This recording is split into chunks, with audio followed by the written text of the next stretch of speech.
To sing, to be furious, tonight. Francouzského kontratenora Dominika Visse znají diváci jako průkopníka a předního interpreta renesanční a barokní hudby.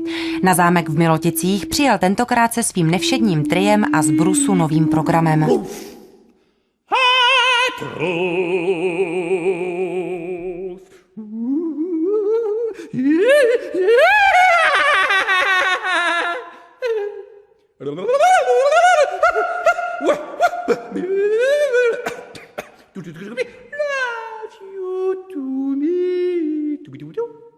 Moi, je travaille depuis très longtemps avec François Couturier, qui est un musicien de jazz. J'ai fait beaucoup de musique contemporaine avec lui et avec l'accordéoniste aussi.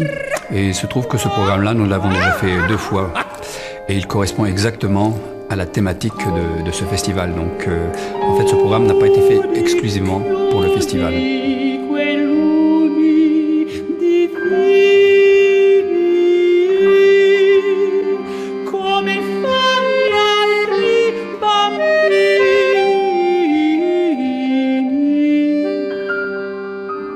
Le choix des pièces en fait a été fait par moi principalement puisque je suis chanteur et aussi bon je transcris mon deuxième métier c'est aussi la transcription donc je cherche beaucoup de répertoire.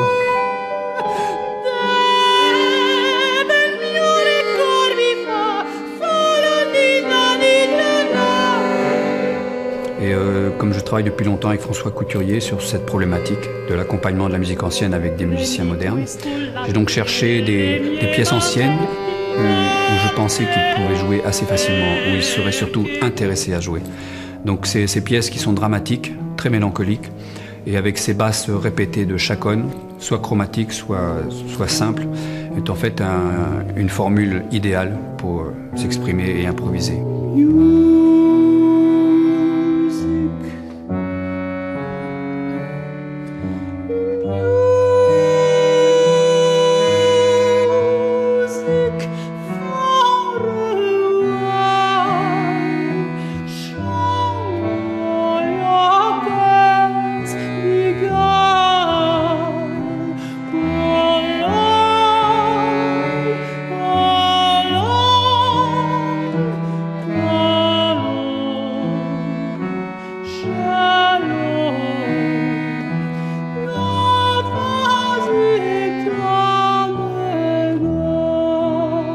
Oui, en fait, il y a une liaison très simple entre la musique ancienne et la musique contemporaine, surtout avec le jazz, c'est l'improvisation. Parce que la musique ancienne, surtout la musique 17e siècle et 18e siècle, est écrite avec une mélodie. C'est exactement comme la musique de variété. Il y a une mélodie et en dessous, il y a une basse. Et au milieu, il y a des grilles d'accords. Donc c'est exactement le même système. Donc si on fait fonctionner la musique ancienne avec des basses que les musiciens de jazz peuvent jouer facilement et sont intéressés à jouer, notamment les basses chromatiques, ou comme le programme de ce soir, les basses de chaconne, c'est-à-dire des basses qui se répètent. C'est vraiment idéal pour eux, pour jouer. Donc il y a une connexion et un pont qui est assez facile en fait.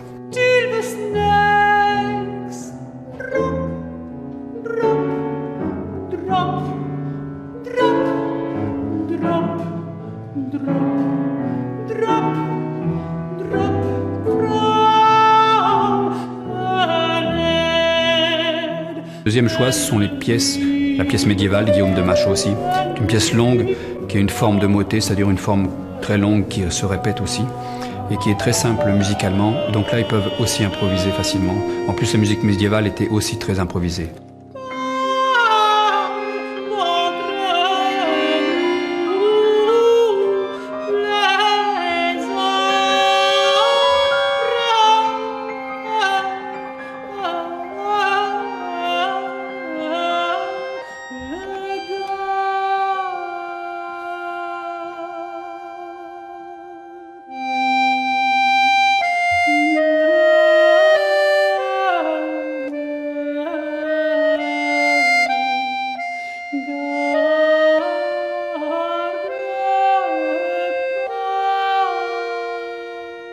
Moi, je ne crois pas que ce soit curieux d'associer le piano et l'accordéon, parce qu'en fait, c'est d'abord, à mon goût, ce sont 2 instruments qui fonctionnent très bien ensemble. Et en plus, il y a une tradition, notamment en France, mais je crois aussi en Italie. Il y a ce fameux instrument qui est l'harmonium, qui a été introduit. Et en fait, on retrouve énormément, tout au long du 19e siècle jusqu'au 20e siècle, de pièces pour harmonium et piano. Toutes ces combinaisons avec les instruments à hanches et l'instrument qui est plus percussif, comme avec l'orgue. Il y a aussi énormément de pièces orgue et piano.